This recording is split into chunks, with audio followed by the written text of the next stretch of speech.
Class 7। आज मैं आप लोगों को बताऊंगी विकारी शब्द। विकारी शब्द क्या होता है? विकार मतलब क्या होता है? विकार मतलब होता है परिवर्तन। मतलब वे शब्द जिनसे लिंग वचन कारक के माध्यम से परिवर्तन होता है उसे विकारी शब्द कहते हैं। विकारी शब्द 4 प्रकार के होते हैं: संज्ञा, सर्वनाम, विशेषण और क्रिया। इन सब में लिंग वचन और कारक की वजह से परिवर्तन होता है। जैसे हम लोग के आसपास जो भी वस्तु हो या जीव हो उसके नाम होते हैं, तो ये जो नाम होते हैं, नाम वाले शब्दों को हम लोग बोलते हैं संज्ञा। अर्थात किसी प्राणी, वस्तु, स्थान या भाव के नाम को संज्ञा कहा जाता है। संज्ञा 3 प्रकार के होते हैं: व्यक्तिवाचक, जातिवाचक और भाववाचक। व्यक्तिवाचक संज्ञा किसे कहते हैं?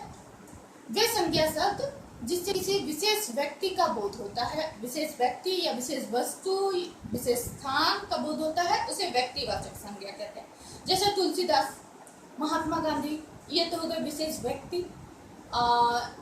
विशेष वस्तु जैसे कि कोई किताब, रामायण, गीता, ये विशेष वस्तु हो गए। स्थान आगरा, दिल्ली, ये विशेष स्थान हो गया। जैसे ताजमहल हुआ। तो ये सब बोलने से हमारे दिमाग में क्लियर होता है कि हम लोग किसके विषय में बात कर रहे हैं। महात्मा गांधी बोलने से महात्मा गांधी के विषय में बात कर रहे हैं। श्री रामचंद्र बोले तो हम लोग जानेंगे कि श्री रामचंद्र कौन थे। तो ये हो गया व्यक्तिवाचक संज्ञा। तो जैसे मोहनदास करमचंद गांधी का जन्म गुजरात के पोरबंदर में हुआ था।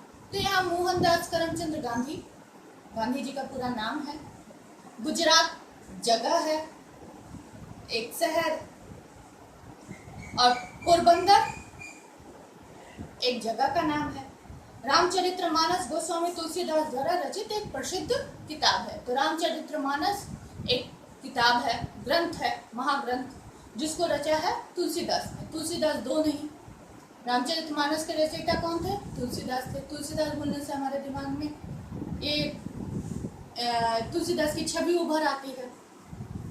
जैसे दिल्ली, कोलकाता, मुंबई एक ही एक शहर का नाम है। सिर्फ शहर बोला जाता तो कंफ्यूजन रहता, लेकिन अगर उस जगह का नाम बोल रहे हैं तो यह व्यक्तिवाचक संज्ञा हो जाएगी। अर्थात जब हम लोग किसी का नाम, किसी जगह का, किसी व्यक्ति का नाम बोल रहे हैं तो वो व्यक्तिवाचक संज्ञा कहलाती है। जातिवाचक संज्ञा वे संज्ञा शब्द जिससे किसी जाति का बोध होता है। जैसे लड़का, कुत्ता, शहर, गांव, ये जातिवाचक संज्ञा है। तुम्हारा जैसे मैं गांव जा रहा हूँ, कौन सा गांव जा रहा हूँ तो नहीं पता चल रहा है, तो ये जातिवाचक संज्ञा हो गई। जैसे प्राणियों के नाम में जातिवाचक संज्ञा में लड़का, लड़की, कुत्ता, घोड़ा, कबूतर। स्थानों के नाम में शहर, देश, बाजार, गांव। वस्तुओं के नाम में मेज, कुर्सी, कलम, किताब, ये सारे जातिवाचक संज्ञा हैं। इसके अलावा जातिवाचक संज्ञा को 2 भागों में और बांटा गया है: द्रव्यवाचक संज्ञा और समूहवाचक संज्ञा।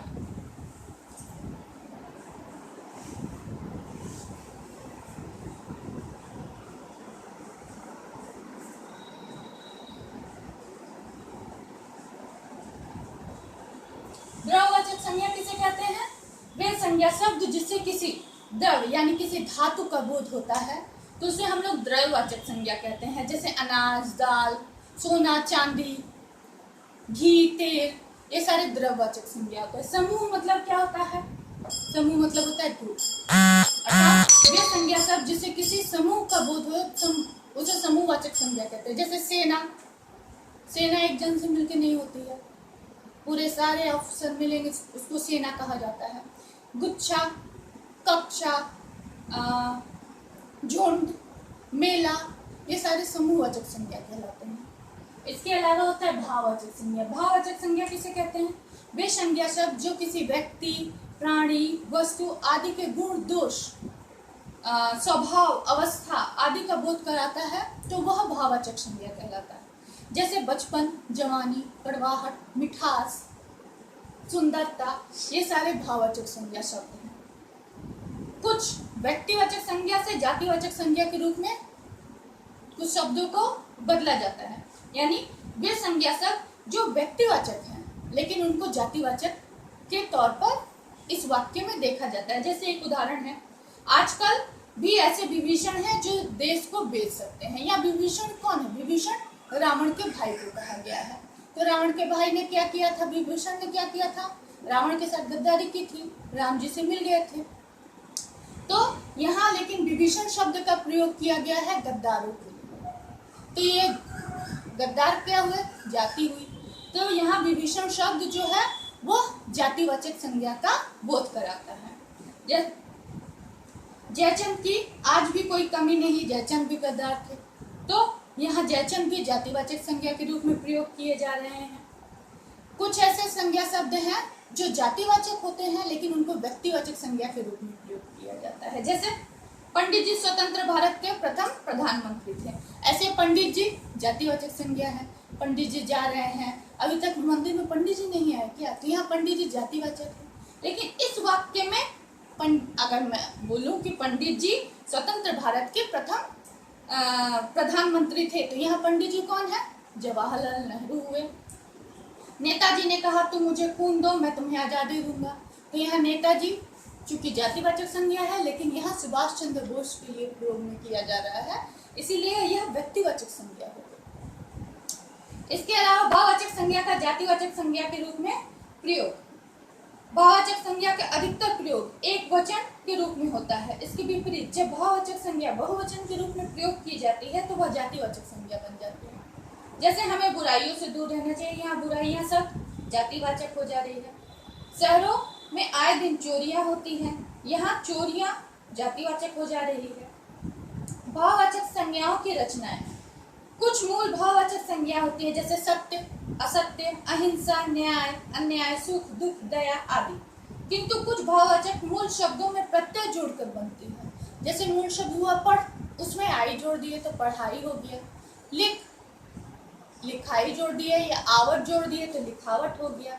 ऐसे ही कुछ जातिवाचक संज्ञा शब्द हैं जिनसे भाववाचक संज्ञा शब्द बनते हैं। जैसे मनुष्य जातिवाचक, मनुष्यता भाववाचक, लड़का जातिवाचक, लड़कपन भाववाचक, बच्चा जातिवाचक, बचपन भाववाचक।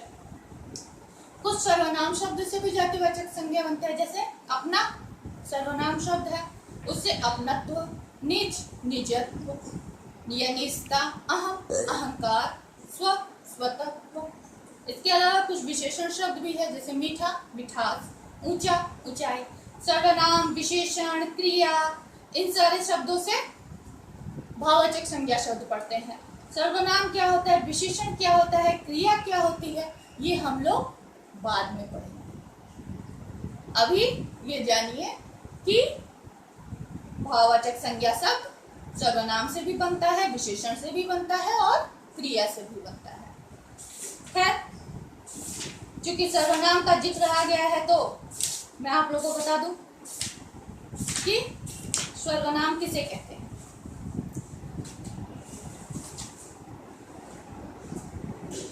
जैसे यहाँ एक वाक्य,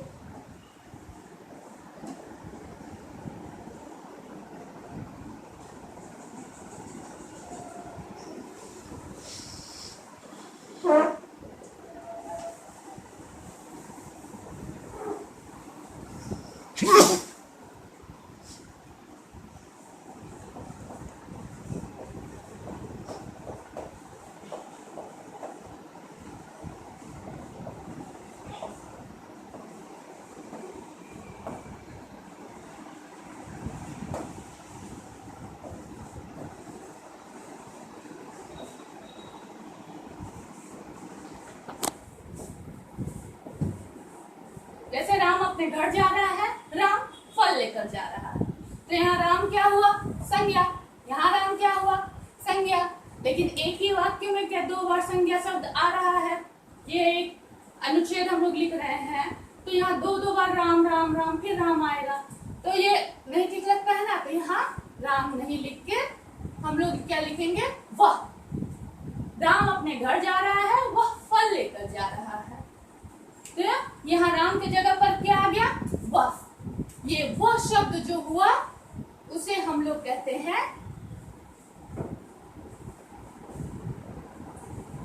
सर्वनाम।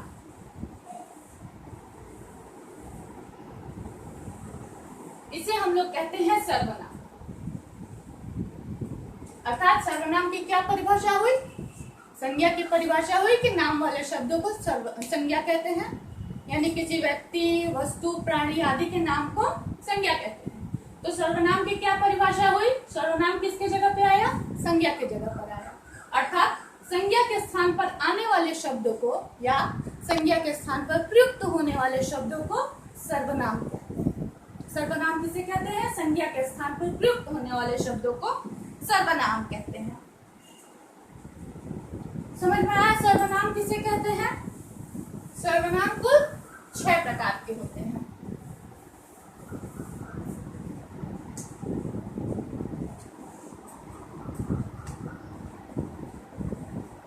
सर्वनाम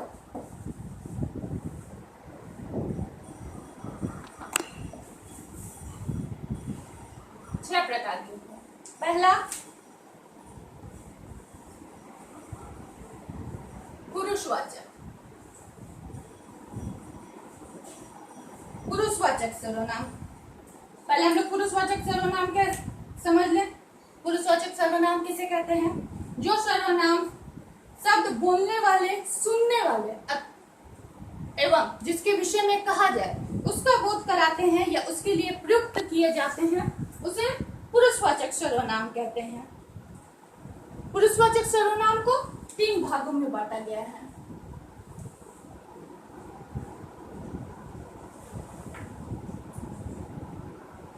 उत्तम,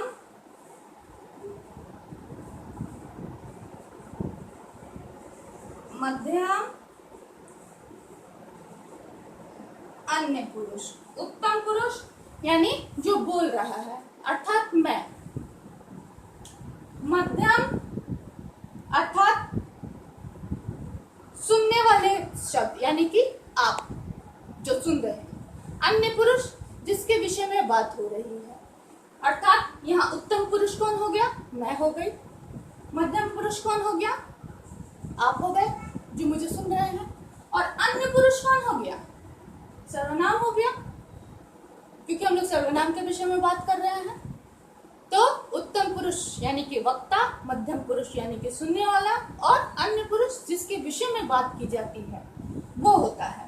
अर्थात मध्यम पुरुष में मैं, मुझे, हम, उत्तम पुरुष में, मध्यम पुरुष में तुम, तू, आप, ये मध्यम पुरुष का उदाहरण है। और अन्य पुरुष का उदाहरण हुआ यह, ये, वह, वे।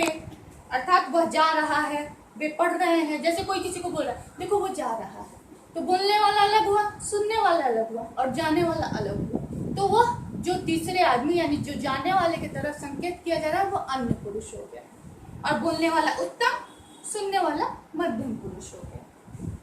तो ये हम लोग पढ़े पुरुषवाचक सर्वनाम। अब निश्चयवाचक सर्वनाम। निश्चयवाचक सर्वनाम किसे कहते हैं?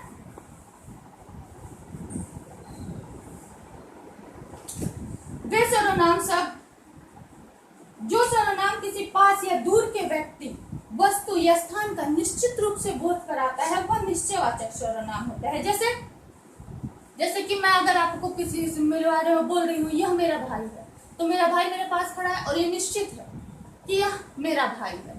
तो वे शब्द जो निश्चित यानी कि ये चीज है उसका बोध कराते हैं वह निश्चयवाचक सर्वनाम कहलाते हैं। जैसे वे मेरे मित्र हैं, यहाँ ये या वे, ये शब्द जो है ये निश्चित संज्ञा के लिए प्रयुक्त किए गए हैं, तभी ये निश्चयवाचक सर्वनाम माने जाते हैं। यह 7वीं कक्षा में पढ़ता है, यानी कि ये तय है कि ये 7वीं कक्षा में पढ़ता है, ये निश्चित है। तो यह जो शब्द है वह निश्चयवाचक सर्वनाम हो गया। इसके अलावा तीसरा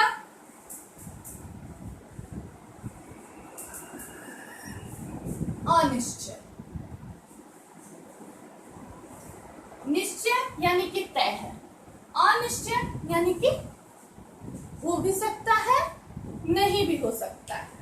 जैसे जिन सर्वनाम का प्रयोग हम निश्चित व्यक्ति या वस्तु के लिए, अनिश्चित व्यक्ति या वस्तु के लिए करते हैं वह अनिश्चयवाचक सर्वनाम कहलाता है। जैसे अगर कोई खटखटाहट की आवाज आई तो दरवाजे के बाहर तो कौन है पता नहीं है, खोलेंगे तो पता चलेगा। लेकिन हम लोग क्या बोलते हैं, दरवाजे पर कोई है ये तय है, लेकिन कौन है वो तय नहीं। तो यहाँ कोई शब्द अनिश्चय वाचक सर्वनाम हो गया। जैसे भिखारी को कुछ दे दो, कितना दे दो ये तय नहीं है, कुछ देना है ये तय है, तो जितना भी निकाल के हम लोग दे दें, तो ये कुछ शब्द अनिश्चयवाचक सर्वनाम हो गया।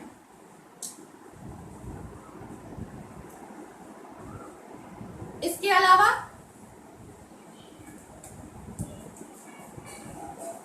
मैं बोर्ड क्लियर कर दे रही हूं।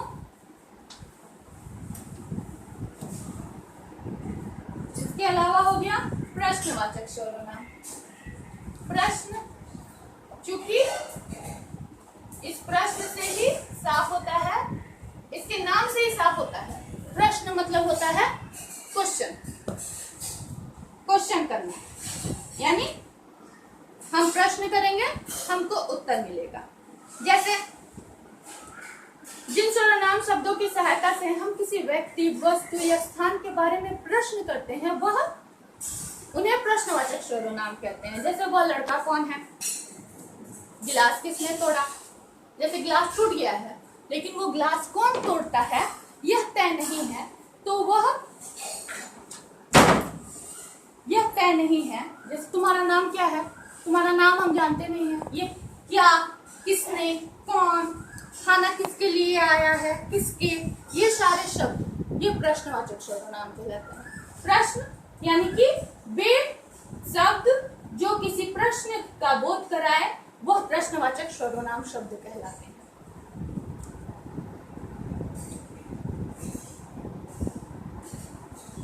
इसके अलावा है संबंधवाचक सर्वनाम। संबंध मतलब होता है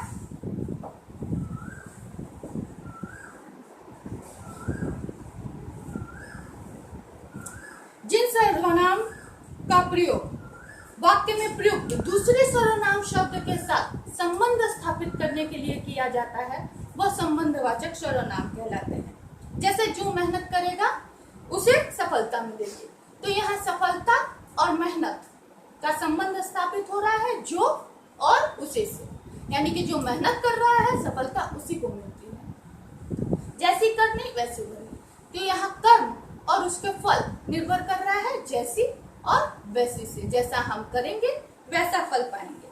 जब वर्षा होगी तो तब फसल अच्छी होगी, यानी यहाँ जब और तब निर्भर कर रहा है वर्षा होने से और फसल अच्छी होने से।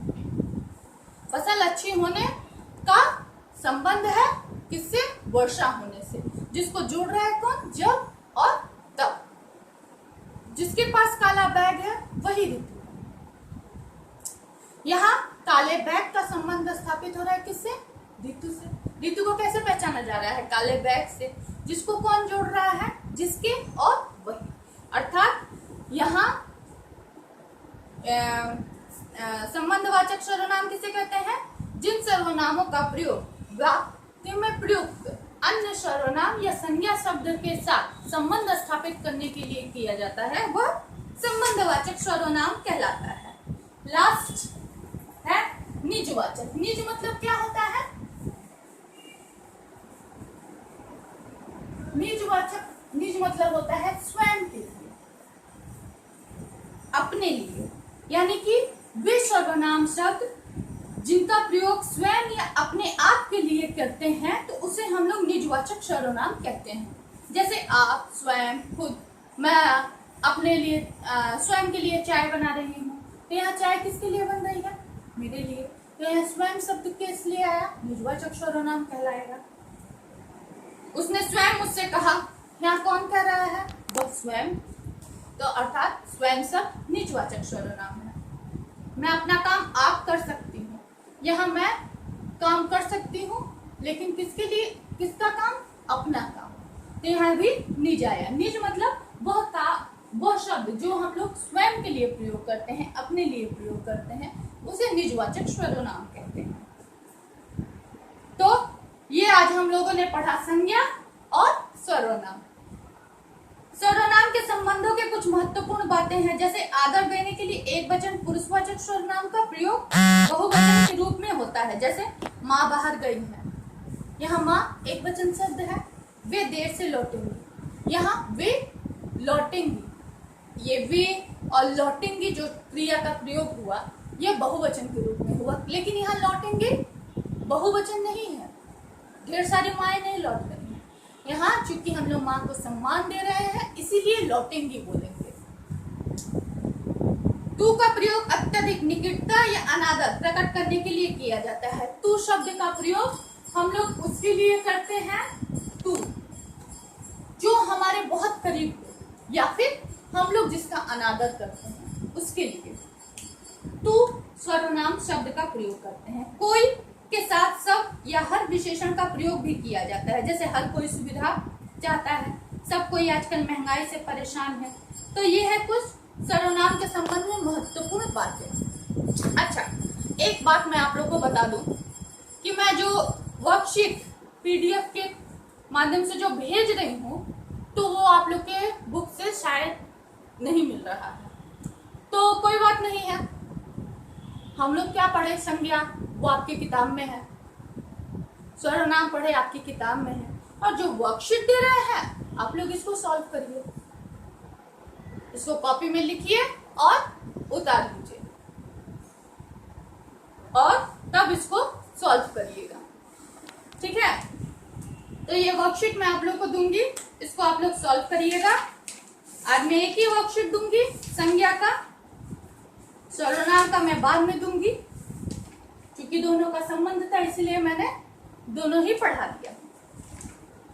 ठीक है, आज के लिए इतना ही, धन्यवाद।